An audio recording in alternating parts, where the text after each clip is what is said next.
По 9 години ригорозни правила, најверојатно од март алкохол ќе може да се купува и после 19 часот во зима и по 21 во летните месеци. Пијалок ќе може да се набавува и од киосците. Измените во Законот за трговија кои ќе ја либерализираат продажбата се при крај. Од Министерството за економија за Телма велат дека на нив работат и набрзо ќе се објават на ЕНЕР за да се чујат коментари од бизнис секторот и од другите чинители. Предложените измени во Законот за трговија ќе бидат во функција на укинување на ограничувањата во Законот кои беа воведени во 2008-та, а кои се однесуваат на ограничувањето на времето на продажба на алкохолни пијалоци во трговијата на мало и можност алкохолни пијалоци да се продаваат во киосци, освен на бензинските станици. Бизнисмените вчера потсетија дека измените и по 6 месеци уште не се готови и дека ресорот економија мора побрзо да делува.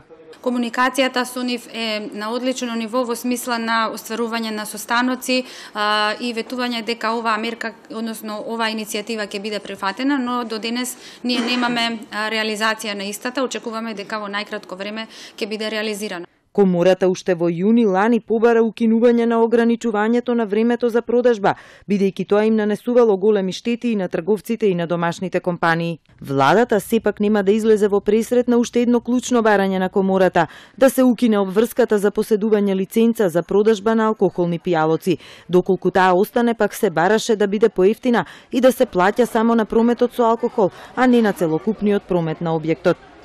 Надоместокот за лиценца за продажба на алкохолни пијалоци е регулирано во член 23а на Законот за трговија од 2008-та. Во тековните измени на законот нема да се интервенира во наведениот член.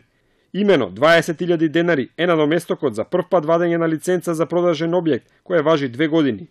Од комората пак неодамна укажаа дека откако биле воведени лиценците, над 5500 трговски објекти во земјава од вкупно 13.000 се откажале од продажба на алкохол, со што драстично се намалил нивниот промет. Велат и дека многу од европските држави воопшто не предвидуваат обврска за лиценци.